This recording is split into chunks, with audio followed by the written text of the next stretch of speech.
Hello there, folks. Welcome back to the Mid9M channel. Today we're diving into a truly creepy and bone-chilling story that originates from a mysterious town. But before we do, don't forget to hit that subscribe button, like this video, and share it around. Are you ready to have your mind spooked? Let's jump right into it.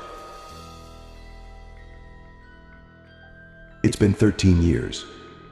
13 years since they found me. I want to run, but I can't. They won't let me leave. No one leaves. This place traps us here, keeps us in this godforsaken town. If you drive out far enough, you can find the edge of town, where the fog begins.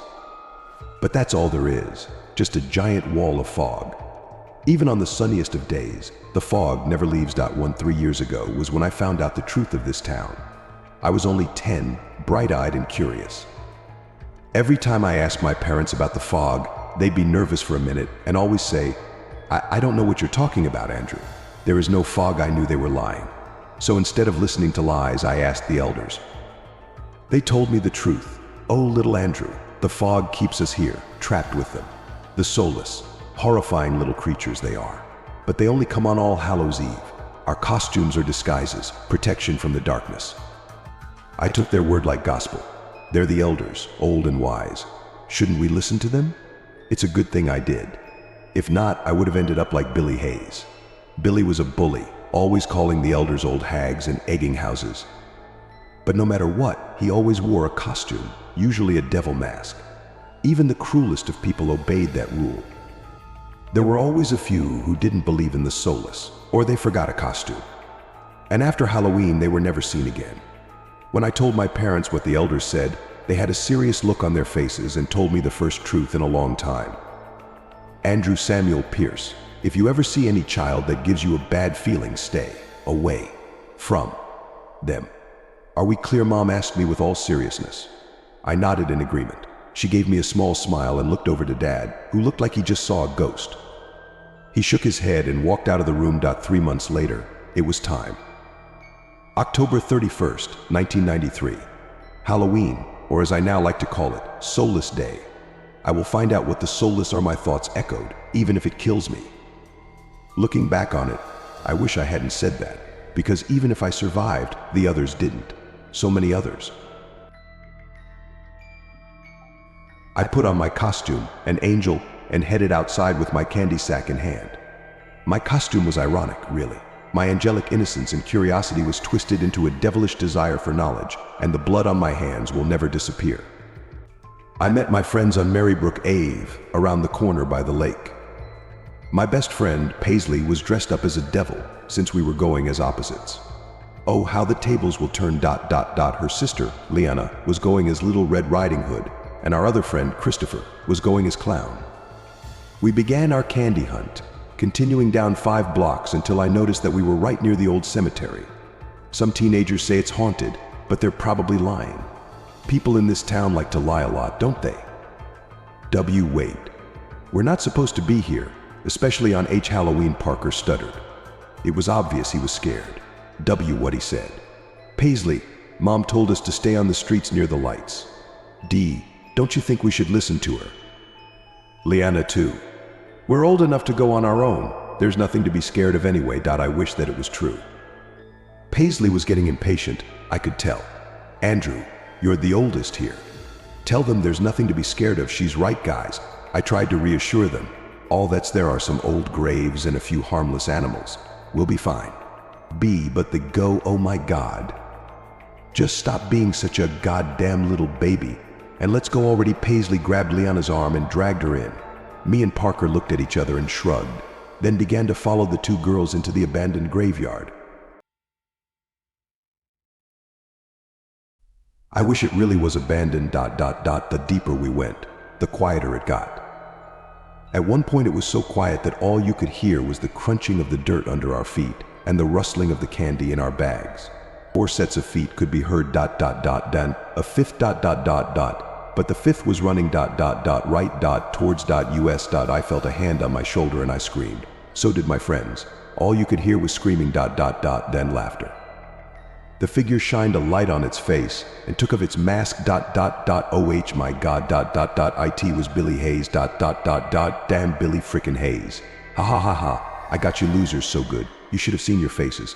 Ha ha ha, priceless. He scared us just to laugh in our faces. I should have seen this coming. Along with the next set of deadly events. Damn you, Billy Paisley screamed, her face red with anger and embarrassment. Come on, it was harmless. Just relax, he spoke through his snickering. No one else noticed the tall, looming silhouette behind him. Not until it was too late. Ha ha ha, dash wa, dash wait, dash oah, dash aah, Billy screamed bloody murder as he was quickly grabbed by a long, slender, clawed hand and pulled into the darkness. Oh, ha ha, we're not falling for another one of your tricks, Billy. Are your goons out here too? Paisley declared to the surrounding woodland, just outside of the cemetery. That's when I figured it out. Billy took off his mask. His disguise. If we don't leave now, we'll be next. They were next. Anyway, we have to go now, I screamed. The others looked at me, puzzled. Why? It's only 8 SSS stuttered. Behind them there were more. Tall, skeleton thin creatures with long, sharp black claws and completely blacked out eyes with tiny glowing white pupils, along with a seemingly thick dark red substance oozing out of them. By their feet were young ghost-like children with the exact same eerie eyes and disturbing smiles. Faint whispers and screams could be heard throughout the cold autumn air nipping at our skin. Almost immediately I knew what they were. Soulless. Darkness. That's all I could see. Eventually I woke up, along with Paisley and Parker. Liana was nowhere to be found. I walked over to my best friend and asked what happened. They took her, she said throughout her tears and sniffles. Parker was panicking and repeating the phrase, "This can't be happening," over and over again. Parker, we looked at him worriedly. And no, I fine. We fine. Liana's fine. She's just lost. Yeah, that's it. She's just lost. Yeah, and we'll find some adults and see conduct a search party for her. Then we will find her as sleep in wood DSSANDB Billy WWWWSS just PRPR Ankin NGO. We BBF Finne. Parker began to spiral out of control, stuttering and screaming about how we'll be fine and that this is all fake.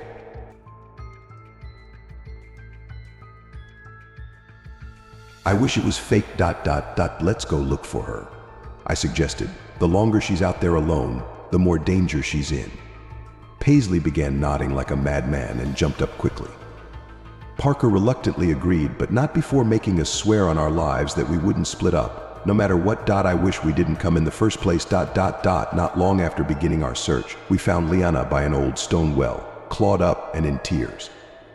Liana, we all shouted happily. She looked up and smiled, then used the edge of the well as leverage. The edge gave away. She screamed as she fell in. No, Paisley shrieked. We all ran to the edge of the well. Liana, can you hear us? Yes, I can, but I can't move my leg. I think it's broken. Parker was about to call again, but the rest of the edge came loose, then fell down, until crunch. Liana, oh God damn it, answer me please. Paisley began to cry again. No answer. My God. Parker started to have an anxiety attack. Before I could calm them down, I saw something that made me want to scream and vomit at the same time. There was Billy's body, but it was dismembered and each part of his body was drenched in blood and stuck on wooden stakes. I wish they survived that night. I'm gonna barf. Parker staggered towards a nearby bush to get all of that out. What are we going to do, Andrew?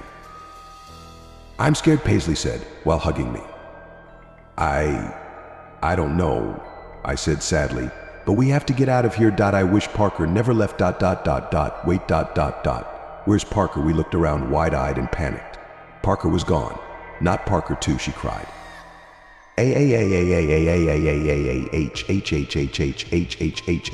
Scream was in the cemetery. Parker, we ran over to Parker, who was being grabbed by bright white glowing hands and pulled into a grave. We each took one of his hands and attempted to pull him back out. It did nothing. With his final breaths, he told us, "Live for me. Okay, tell my story," and like any other cliché movie character, he slowly sank into his suffocating death. The moment he was gone, the dust on the headstone cleared and said R.I.P. Parker Evans. 1984 to 1993. Beloved friend and son, at least he has his own grave, I said through my tears. Parker was like my brother, and now ... he's the corpse of a wonderful boy who didn't deserve this. Not him, not Liana, not Paisley ... Wait, Paisley. I wish she didn't do it. Paisley was on the ground crying. I knelt down and hugged her. After a few minutes we looked up and saw them. The Soulless, a whole crowd of them. One of them stepped forward. One more death, its echoed voice rasped. One more soul to be sacrificed, and then this year shall be completed. What? I whimpered out. Each year, 3 souls must be sacrificed, then 3 others may be let free. 300 souls maintains the balance. 1 more must be taken. Wait, you already have 3 souls. Liana, Parker, and Billy. The first was a mistake. An impure soul. 1 more must be taken by midnight. I looked at my watch. It was 11:45. Whoa, who will it be? Paisley asked quietly. You will figure that out. How I questioned their logic. A battle to the death. Wait, what we cried simultaneously. They gave us both incredibly sharp swords. And no way. We not fighting to the Delaware.